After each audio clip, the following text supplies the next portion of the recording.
What's up and welcome back to Rumor Has It Official. Now, y'all don't beat me up. Please don't beat me up. I've missed Thanksgiving. I've missed Christmas. We're in a whole new year. A whole new year has started, but I am back. I've missed you all so much. I hope that you guys have missed me as well. I am working on the sound, okay? Working on the sound. I got a lot of complaints. My subscriber count has been dropping for whatever reason, but I'm only focused on those who are continuously supportive of this channel. I'm not going to even worry about the negativity. We are leaving that in 2020. This is 2021. And so, like I said, I am working on the audio. Please let me know. I know you guys will let me know. Definitely in a loving way. Don't be harsh or rude, but in a loving way, let me know if this is a lot better because I'm trying something different. So if that doesn't work, then I'm going to have to save my coins and work towards something else, a better setup for you all because I want you all to enjoy these videos. So enough of the talking. Again, Happy Thanksgiving, Merry Christmas, and Happy New Year. Again, I have missed you guys so much. Give this video a big thumbs up for me before we go ahead and get started on this recap. So I'm going to start off with, I know I've missed a couple of episodes, but I'm just going to jump right into episode 6. So this is 90 Day Fiance, season 8, episode 6. And the title of this episode was The Real You. Now, they first started off with Natalie and Mike, right? And Natalie says that she's grateful to Mike for taking her to the waterfall per her request. Remember, she was basically like begging him in the truck. Please, please, hon, I want to go. She wanted to go to this waterfall. And he had said something along the lines of he had to work and that maybe in 2 or 3 weeks he could take her to the waterfall. And she was not happy about that. So again, per her request, she wanted to go to the waterfall, but she says in this scene that she's still not feeling like she's at home. Like she still does not feel comfortable. She even says that she feels more comfortable not unpacking her clothes and items. Mike in this scene looks dry, okay? He looks exhausted. Now, partial of that could be because he does work a lot, but I think a lot of it is he's drained from this relationship, possibly. Yeah, this relationship is definitely draining him. He just looks dry and it just doesn't look like a good setup, right? Natalie in this scene makes dinner. Well, I'm assuming it was dinner time. And she's petting Mike like he's a cat, telling him that she's proud of him for the food choices that he's been making and the fact that, she's telling him, because you need to lose weight and I need to gain weight, so I'm just so proud of you, hun, for this new diet that you're going on. It was just like, I don't know. She kind of irritates me. I just don't understand why she's forcing this thing with Mike because it's obvious that she has different standards than Mike and he just doesn't fit her standards. So I'm really confused as to why she's forcing this relationship with him because I really don't see what a person like her has to gain. I mean, yes, she came over to America, but she's miserable. She's complaining the whole time. She's not comfortable there. She hasn't unpacked any of her clothes. So yeah, I just don't understand why I would have been chucked the deuces like, okay, this isn't really what I want. Like, I would really be thinking about this thing, and I just don't really get this whole relationship. To me, Natalie is so focused on nitpicking everything about Mike, but she is the one who chose him. If he doesn't meet her description of her standards and the type of man that she's looking for, then why is she with him? Comment down below your thoughts what you think this could be about. She complains about everything, and she even told him that she didn't want to use his closet because she didn't like the smell. She was like, it smells in here. And everyone, I feel like, should have standards, but find people who can match your energy, who can match your standards, right? Or have similar standards. You can't change people who don't want to change and feel comfortable being at the level that they are at in life. If they don't see anything wrong and they're happy with that, like, you can't come into a situation and be like, I'm gonna get them to change and do X, Y, and Z, because it just doesn't work like that. Like, you're setting both of yourselves up for failure, I feel like. So comment down below your thoughts on Mike and Natalie. Let's move right along to Jovi and Yara. So Jovi feels terrible about their argument the other night. The night before, they went to dinner and it was revealed that Yara just does not trust him, and they had a turning point in their relationship that really bruised the relationship when she had the miscarriage, was in the hospital, had to have, I guess, an emergency surgery, and he took off and left. I think he took off and left due to work. He had to go back to work, and so he just takes off and leaves her there while she has that surgery. That was a turning point for her. She doesn't really trust him. In this scene, Jovi and Yara head to the airport because he's leaving for a month for work. And Jovi says that he doesn't feel good about leaving her for a month. Now, during them saying their goodbyes at the airport, Jovi told Yara about like 2 times that he loved her. And not one time did she say, "I love you too." So that was something I noticed. Did you all notice that? Comment down below. Let's move right along to Andre and Amira. So Amira is still stuck at the detention center in Mexico. Andre calls his family to update them about what's going on with Amira. He needs to be calling around and getting his tail out of that hotel, resort, or wherever he is at. And he needs to be trying to find her, since he put her in that situation. He's the one that was pressing this, like, you need to prove your love to me and all this stuff. And he forced her to go to Mexico. I mean, like, at the end of the day, it was still her choice to go, but he did put some pressure on her. And so she felt the need to prove to him that, yes, I am in this thing for the long haul. I do love you. I do want us to be together. So she goes to Mexico, gets detained, as soon as she gets off the airport. And then now, like I said, he's back at the hotel calling his mama and sister instead of calling around or even leaving the hotel to go to a detention center and get more answers. Go to the airports and get answers to figure out how he can get her back or get some type of communication of when she'll be released. So he's really irritating me. Something just tells me Andrew is really giving me a lot of actor vibes. I feel like he is acting. I feel like, he's one of those dudes that went to college and was into screenplays or something. Like, he just a part of drama class or something. Like, that's the vibe I get, that he is on here acting. I don't really see this relationship lasting throughout the whole season, but I could be wrong. So we'll just have to see how it pans out. So comment down below your thoughts on Andrew and Amira. Now let's move on to Rebecca and Zied. So Zied will finally be arriving in America.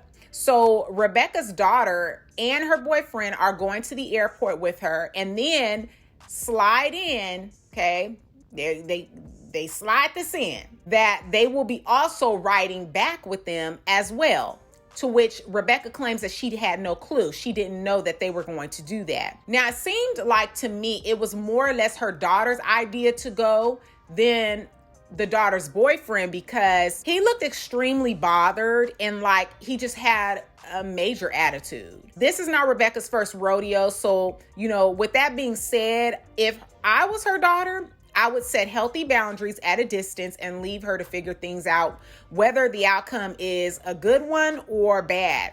But I don't think that she should get involved in it, because Rebecca's grown, number one. And if she chooses to make the same mistakes, then guess what? It's on her. Let her, okay? Maybe one day she'll learn from them, maybe not.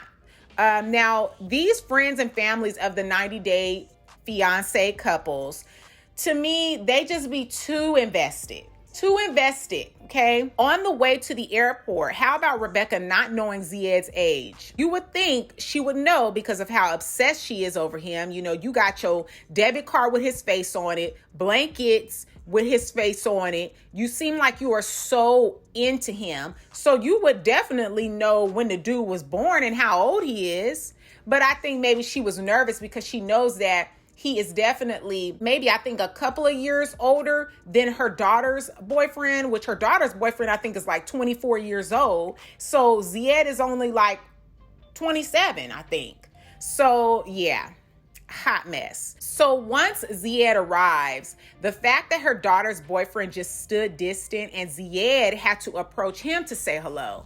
He looked mad intimidated by Zied. And my thing is, why did he go if he was going to act like that? why even go? Comment down below your thoughts, and let's move right along to Tariq and Hazel. So it's Hazel's second day in America, and she says that it's annoying because Tariq is so messy. Now, as she unpacks, Tariq reveals that his daughter doesn't sleep in her own room, hence why her clothes were in Tariq's room. And Hazel thinks allowing your kids to sleep in the room with you will ruin the romance, and she wants privacy. Now, Tariq is nervous because if the relationship between Hazel and Ari isn't great, he says that there will be no relationship with him and Hazel. Now, he leaves the house, and 30 minutes later, he returns back to the house with Ari, his daughter. Hazel went right in. I loved this moment. I thought it was so sweet. Hazel went right in to embrace Ari and sign language to her. And Ari knew who she was. She said, "Who am I? Who am I?" And Ari said, "Hazel." It was definitely a smooth first meeting. It was very touching, a very sweet first meeting. And having that moment with her, Hazel says that it makes her miss her son. Comment down below your thoughts, and let's move right along to Stephanie and Ryan.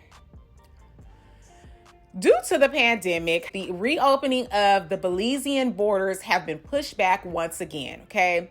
This leaves Stephanie frustrated, and she's blowing up Ryan's phone, but he is not answering. She says not seeing him for months, they have now lost their connection. All this is definitely a sign for her, but she's ignoring the signs, of course. 6 hours later in this scene, she's talking to her cat, and you could tell even the cat is irritated with her. That cat looks so bothered and irritated. She claimed her cat is sick, but he looked bothered and irritated by her as well, just like Ryan is. So she calls Ryan again, and he forwards her call straight. It goes straight to voicemail. Or maybe I think it rings a couple of times, but it's not long, probably once or twice, and then it goes straight to voicemail.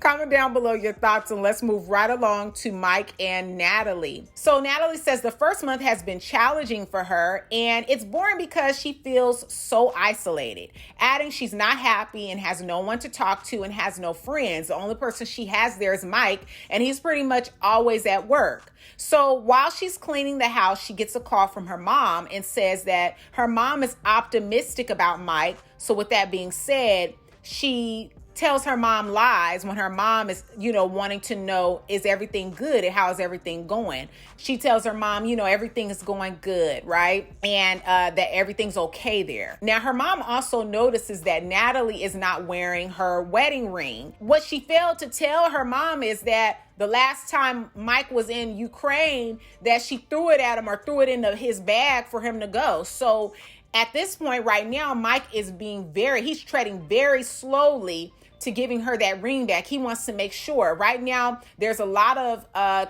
hard conversations that need to be had, and they're sweeping it under the rug. They're not handling it. He's working. She's trying to get adjusted to being so isolated in the woods, on the farm, on the acreage land. And so it's like a lot of things still have not been dealt with. So with that being said, it's really going to take some time for him to put a ring on her finger. Now, Mike wants to take his time before giving her this ring back. And do you blame him? Comment down below your thoughts. And let's move right along to Andrew. So Andrew is sitting on his behind, calling around, pretending like he's doing his best to get more answers. Now, everyone he's calling, they end up hanging up on him as soon as he's like, do you speak Spanish? And they end up hanging up on him. This dude, to me, is a clown. And he's a wannabe actor. That's just what I feel. Now, he calls her father in this scene, or the father ends up video calling him. And Andrew has no update to give him. Now, the first thing out of his mouth is that he likes her father's shirt and tie. The dad is like, that's not what I'm calling for. Like, you're trying to compliment me on my shirt and tie. Like, I'm calling here, what's the update on my daughter? This man is worried. His hands are tied. There's nothing that he can do. He's trying to get answers and figure out what's going on with his daughter. Is she okay?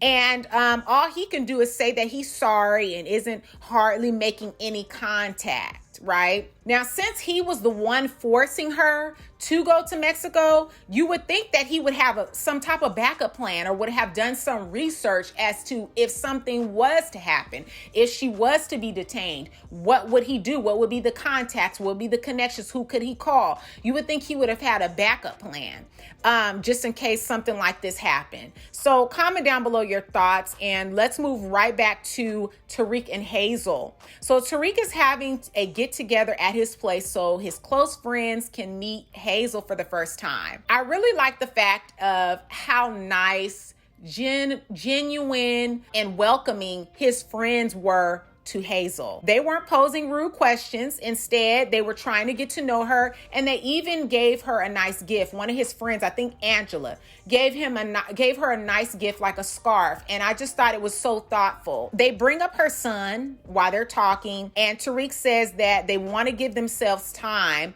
but if all goes well, they would have to go through the whole visa process just to get the son over to America as well. So comment down below your thoughts on that scene. How do you feel about Tariq's friends? Do you feel like they were nice? I feel like they were very nice to her, very welcoming. So comment down below your thoughts and let's move on to Jovi and Yara. So it's been 2 weeks, and since Jovi has already left for work, she's saying that it's making her homesick being alone in New Orleans. Jovi's friend Sarah invites Yara to go get mani and petties. And I guess in this scene, I was trying to figure out what was Jovi's friend Sarah's motives behind telling her the worst of Jovi's past. Now, again, why do friends and families of these couples invest so much of their time into these couples' relationships?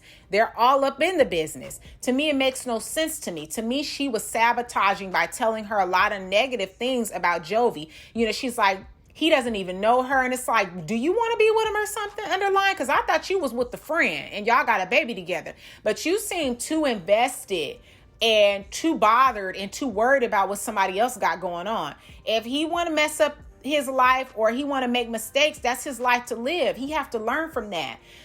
You can give people advice. There's nothing wrong with giving people advice that you care about. But then when you're going behind their back and doing underlying like sneaky stuff and trying to sabotage people's relationships and plant bad seeds in the other person's ear, I got to question your motives behind that. What is really the reason for you doing that? Comment down below your thoughts and let's move right along to Stephanie. So Stephanie claims that she has a business to worry about, but she's spending her time talking to a cat, hula hooping, and blowing up Ryan's phone. She attempts to call him again for the 100th time, and he finally answers but looks extremely annoyed. So she's like, hey, where have you been all day, right? To which Ryan responds, I. Basically, it's code for lying. You lying. You're trying to make something up as you go along. But then he adds that he's been working all day. He's about his money and all of this stuff. Now, he doesn't seem to care about the borders not reopening, right? And Ryan really thinks that he's doing something because he works at a luxury resort. But little does this little chump know that she's paying his wages. Not the owner of the resort, but she is sending that money in for then the owner to then pay him. So they basically start going back and forth in this conversation, and he tells her that he doesn't want to go to America and says that Stephanie is far past crazy. Stephanie is loopy, okay? She is loopy because she holds all the cards here, but is acting as though he does. And she's like, if things are going to end, then they need to end in person. So she's still forcing her tail, like with all these obvious signs that this is not it, okay? With all the obvious signs, she's still forcing it. She says, you know, if things are going to end, it's going to end in person. And to me, she's just pathetic and she really needs some help. This is not right, okay? So I would have to agree with Ryan. She is definitely crazy, loopy, okay? Poor lady. I'm just going to go ahead and end this recap. So this was 90 Day Fiance Season 8, Episode 6. The title of this episode is The Real You. Let me know what you thought about this recap by giving it a big thumbs up. Share with a friend who also loves watching 90 Day Fiance. Share, subscribe, and hit that bell so you'll be notified on the next time I make an upload. And I look forward to talking to you guys in that comment section down below. Again, I appreciate all of you for your continuous love and support you show me. I know it's been a while, but I'm hoping that we'll get back to going, get back to flowing. And I look forward to seeing you in the next video. Okay? Peace.